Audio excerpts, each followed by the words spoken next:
महादेव शम्भो गिरीश त्रिशूलं स्थैर्यं समस्तं विवातीति अस्मत् शिवादान्यथा दैवतं नाभिजाने शिवोऽहं शिवोऽहं शिवोऽहं शिवोऽहं यतो जायतेदं प्रपञ्चं विचित्रं श्रुतिं याति यस्मिन्नदेकान्तमन्ते सकर्मादिहीना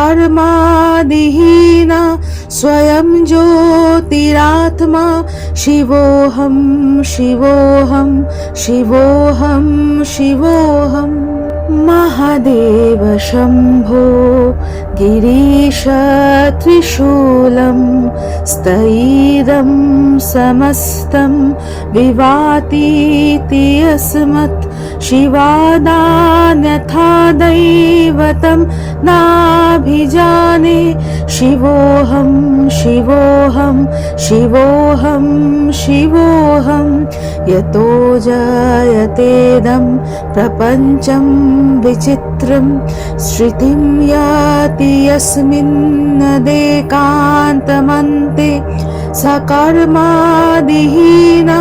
स्वयं ज्योतिरात्मा शिवोऽहं शिवोऽहं शिवोऽहं शिवोऽहं महादेव शम्भो गिरीश त्रिशूलं स्थैर्यं समस्तं विवातीति अस्मत् शिवादान्यथा दैवतं नाभिजाने शिवोऽहं शिवोऽहं शिवोऽहं शिवोऽहं यतो जायतेदं प्रपञ्चं विचित्रं श्रुतिं याति यस्मिन्नदेकान्तमन्ते सकर्मादिहीना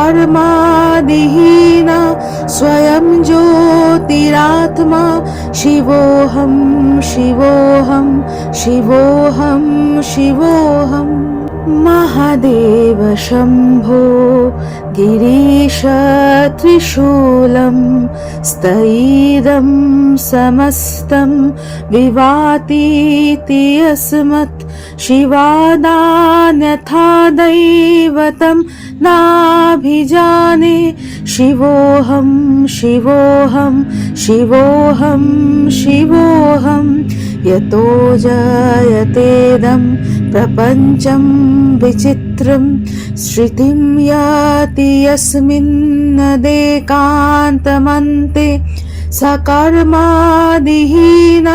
स्वयं ज्योतिरात्मा शिवोऽहं शिवोऽहं शिवोऽहं शिवोऽहं महादेव शम्भो गिरीश त्रिशूलं स्थैर्यं समस्तं विवातीति अस्मत् शिवादान्यथा दैवतं नाभिजाने शिवोऽहं शिवोऽहं शिवोऽहं शिवोऽहं यतो जायतेदं प्रपञ्चं विचित्रं श्रुतिं याति यस्मिन्नदेकान्तमन्ते सकर्मादिहीना स्वयं ज्योतिरात्मा शिवोऽहं शिवोऽहं शिवोऽहं शिवोऽहं महादेव शम्भो गिरीश त्रिशूलं स्थैर्यं समस्तं विवातीति अस्मत् शिवादान्यथा दैवतं नाभिजाने शिवोऽहं शिवोऽहं शिवोऽहं शिवोऽहं यतो जायतेदं प्रपञ्चं विचित्रं श्रुतिं याति यस्मिन्नदेकान्तमन्ते सकर्मादिहीना स्वयं ज्योतिरात्मा शिवोऽहं शिवोऽहं शिवोऽहं शिवोऽहं महादेव शम्भो गिरीश त्रिशूलं स्थैर्यं समस्तं विवातीति अस्मत् शिवादान्यथा दैवतं नाभिजाने शिवोऽहं शिवोऽहं शिवोऽहं शिवोऽहं यतो जायतेदं प्रपञ्चं विचित्रं श्रुतिं याति यस्मिन्नदेकान्तमन्ते सकर्मादिहीन